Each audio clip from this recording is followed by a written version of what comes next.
Well, happy Friday. Welcome to Spicer and Company. I'm Sean Spicer. And I'm Lindsay Keith.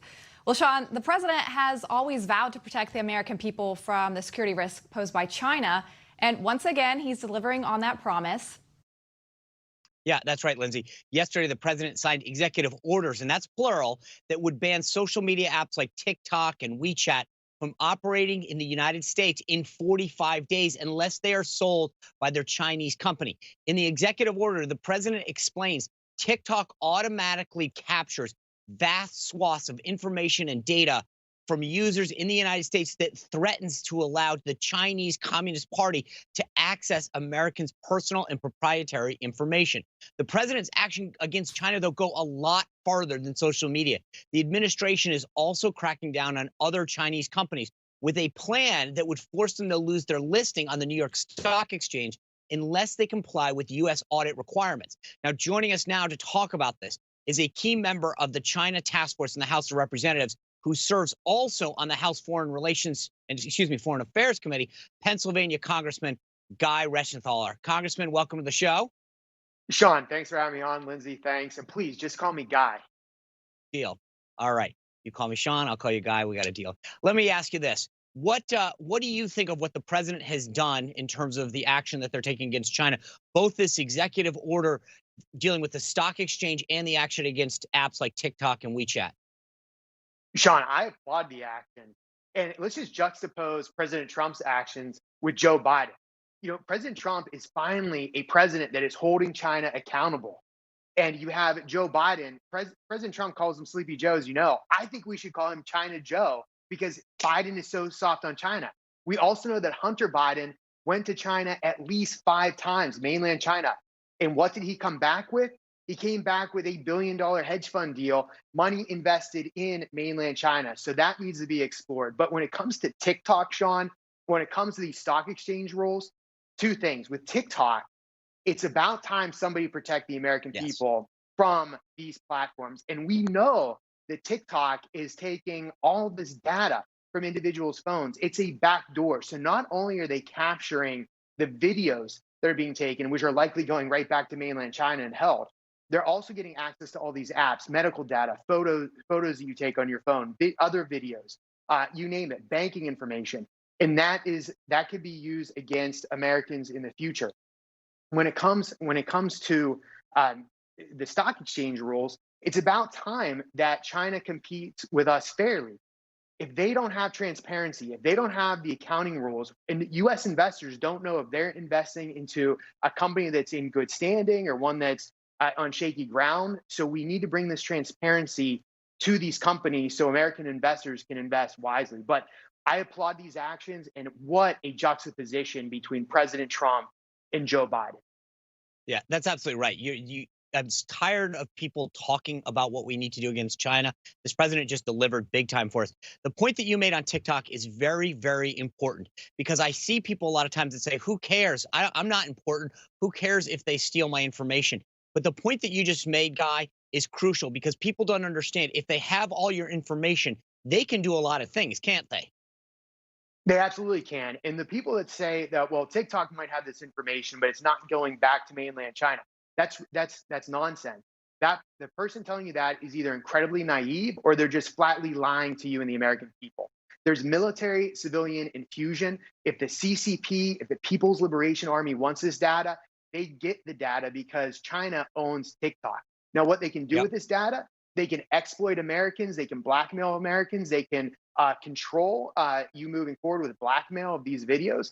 So these China and the CCP and the PLA, they are nefarious actors. We shouldn't let them operate here with a platform like TikTok within our borders. So again, I applaud President Trump's bold move on TikTok. Congressman, let me shift gears for a second to the upcoming election. President Trump won your state, all 20 electoral votes, by less than a percentage last time. The NRA yesterday got sued by the New York State Attorney General. If you recall, back in 2008, President Barack Obama talked about your state in context of saying those people like to cling to their guns and their religion.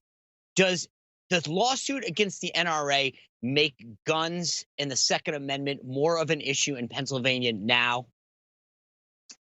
Without a doubt, it does. you want to fire up the Republican base, if you want to fire up swing Democrat voters who want to have their Second Amendment rights, just do this and attack the NRA. And I can tell you that in a Joe Biden America, he said it before. He said he's going to take guns. He said he's going to make certain firearms illegal to own. So the battle lines are being drawn. That's why I think that as we head into the fall, you're going to see the polls narrow and President Trump pull ahead because there's so many areas of juxtaposition, just not on China, like I said, but look at this issue with the Second Amendment. You have a president who supports your Second Amendment right. You have another candidate who is on record of saying that he doesn't, and then his far left radical base, the Attorney General of New York, instead of going after criminals that are driving the crime rates up in New York City and New York State, instead of focusing on the criminals, they go after the NRA. Yeah. Now, here's the thing.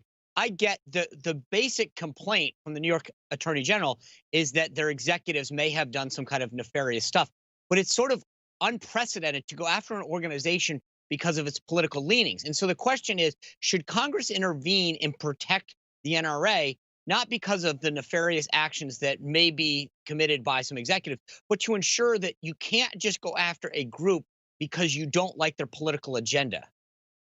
Well, the proper way for the AG to handle this should have been going after the individuals. But this information about the NRA has been out there for at least a year or so, at least months. So it's really dubious this is coming down now. I think it's politically motivated. I think it's a way for the Democrats to make sure the NRA is spending money on a legal team rather than on helping Republicans and President Trump win re-election. But Sean, it's not going to work. The American people see through this. First off, swing state voters like those in Pennsylvania, in my district, want to have their Second Amendment right. So attacking the NRA will backfire.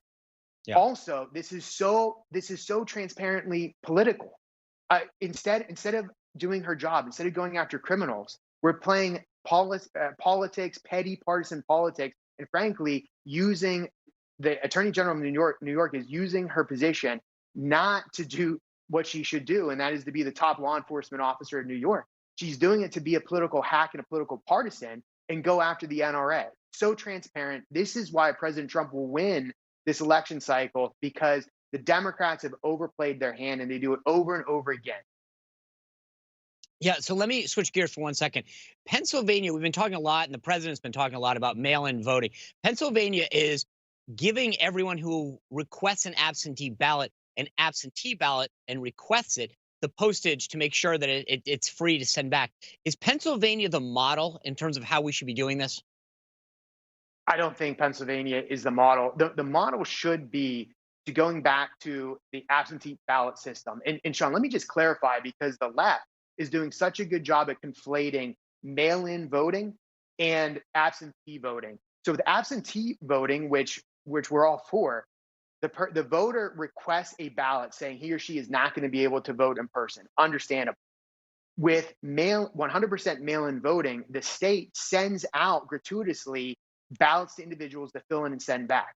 Therein lies the problem, because you have so much opportunity for fraud and abuse. If you look at Nevada, for example, some people estimate that there'll be 200,000 excess ballots being sent out just in Nevada because people have passed away, people have moved locations, you name it, and every address gets one of these ballots. You add that with ballot harvesting, it's a way for the Democrats to steal this election. And Sean, if I could just finish, if you think that if I'm engaging in hyperbole, just look at New York State. You had a Democrat primary where it took over 6 weeks to declare the winner in 2 congressional races. Could you imagine if we go into the fall with this chaos? And first off, it undermines the American people's belief in the election system, and we may not know who the president is until after January. And the little dirty secret of that is, guess who becomes the interim president? Speaker Pelosi. Well, the other thing that's interesting about that primary, 400,000 people voted, 80,000 of the ballots didn't count. That's a pretty big number, because either they didn't have the right signature, so it took 6 weeks and 80,000 people's vote didn't count. That is not a model that you should make nationwide. Congressman, thank you for joining us. Have a great weekend. Hope to have you back soon. Thank you, Sean. Take care. All right, you bet. All right, here's a question for you. Which way do swing voters really swing? We're going to talk to someone who's been conducting key focus groups around the country, and he's going to share his findings with us. Plus, Florida University's famous gator bait cheer has fallen victim. Going to share his findings with us. Plus, Florida University's famous gator bait cheer has fallen victim to cancel culture. We're going to talk to a Florida congressional candidate about what he's doing about it. Stay tuned.